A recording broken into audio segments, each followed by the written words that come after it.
Well, ladies and gentlemen, it finally happened.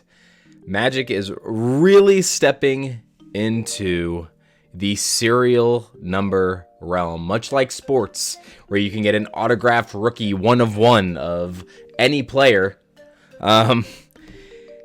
This is going to be really interesting, and it's something that we saw a little bit of about probably around 10 months ago. I think we saw some like numbered Visiraseers and some other cards maybe come out. We saw Rudy talking about it. I didn't go too in depth on this because I didn't know if it was going to be something serious, but yeah, Brothers War today. We had a preview day kind of on the Magic the Gathering Twitch, and man, oh man, the schematic artworks of these cards look so insane. Love the schematic artworks of these. Up here, you have the schematic artwork of Ivory Tower, and this thing just looks beautiful. I am super excited about this because this gives them opportunity now also to really dive deep on some of the cards from that Urza block that weren't reserve list. Now, if they really wanted to be spicy, they'd reprint Grim Monolith somehow. That'd be crazy.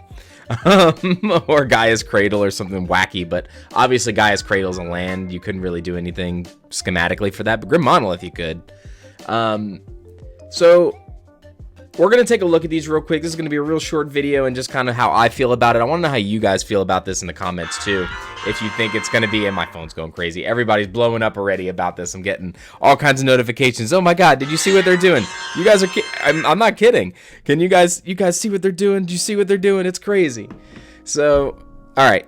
Above me here is Wormcoil Engine. Now, this has the generic artwork for the set.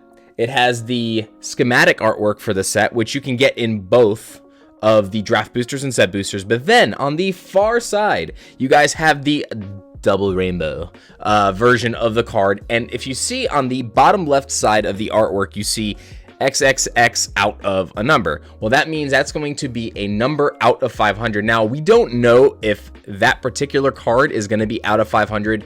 We don't know if that's the exact font. We don't know if the cards are all going to be out of 500, if some specific cards are going to be out of 50 or out of 100 or out of 1. Who knows? Maybe there's 1 of 1s. So we don't know yet. We don't know the extent of that information, but we do know that we are getting serial cards in Magic. This is pretty big.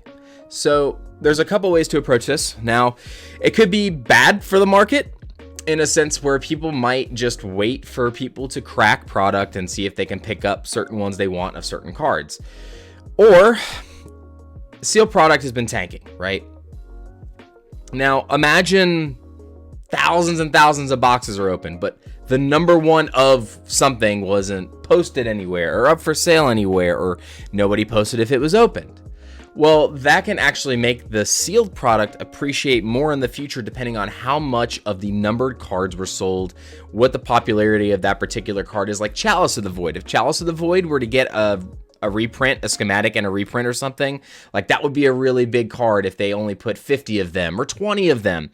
I'm just talking in perspective from the Weiss side of things, because most recently, I know most of you here are not Weiss fans, but they used cards from Sword Art Online. Since they couldn't use the signatures for the English set, they put numbered stamps on them, and they were 1 through 10 of 5 different characters. That was it. So there was only 10 of each character. So this number is a lot larger, so it could affect the overall value of the cards, obviously depending on what the card is, if it's valuable already, and if people want it. So I mean, if it's something that, you know, right now is worth 50 cents and there's a serial version of it, even the number 1 of 1 out of 10 version of it might only be worth like $10. It's not going to be worth thousands of dollars or something crazy. But if they somehow reprint crazy reserve list cards, not saying they will, very low chance that they would do something like that. But it is the Urza, you know, Urza against Mishra. That's like where the Urza's block was from when you really look back at stuff like that. So who knows? Maybe Wizards just goes bananas because they want to sell the product. But I think that these serial cards are going to be awesome. I think we might see something like, we might see stuff like Blightsteel Colossus again. They can get another reprint. Phyrexian Processor. Thran Dynamo would be a really cool one that's not reserve list. Voltaic Key would be really cool that's not reserve list. There's a lot of different ways they can go with it. But again, I'm going to pull this this way. I'm going to pull this back up here real quick and talk about this. Now, I'm not too fond of the font that they're using here for this card. It could change, could not. Who knows? Now, October 4th at 9 a.m. Eastern Standard Time, they are going to reveal a little bit more for the Magic 30 announcement. So I think they're also going to reveal the Mishra dual melded card. I'm going to go ahead and put up the Urza melded card, which is pretty cool, but historically, the melded cards really didn't do that well. It was extremely hard to play them. You know, I wasn't a huge fan. Like, I felt like that it was really hard to get both pieces to work together without sacrificing the power of your deck. And then when you finally melded the stuff together, it was easily dealt with. So this Urza, you know, you get the Power Stones, the weak and the strong Power Stone, and you meld him. I feel like just the mythic version of Urza itself is so much better than the melded version getting it there, because all it takes is one spell to kill it. Now, if they don't have removal for it right away, that's a different story. But he does have some pretty powerful abilities, and you get to activate it twice. So it could potentially be big. I don't think it sees standard play, but I think maybe fringe like Pioneer play if somebody really wanted to build a control deck, something like that with Construct and stuff like that.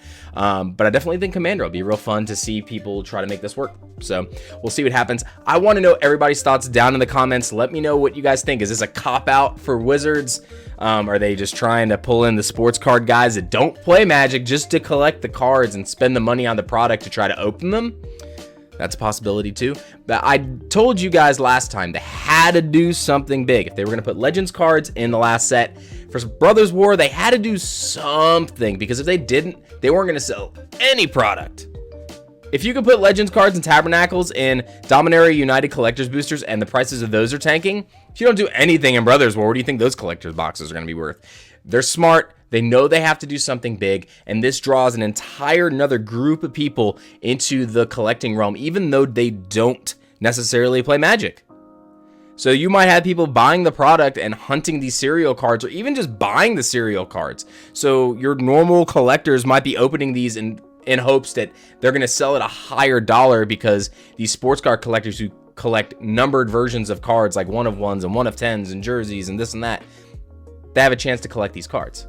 So I'm going to go ahead and leave you guys with this. I want to know your thoughts. Leave a comment down below. I'm trying to get this video out as soon as possible, so hopefully it's not too rushed. But I'll see you guys on the next one. Stay tuned for box battles that we're doing with Unfinity next week. Those are going to be a lot of fun. I am super excited about the Space Lands and the Space Shocks and some of the Pokemon Galaxy foils. I've even seen some swirls. You guys know what I'm talking about. See you on the next one.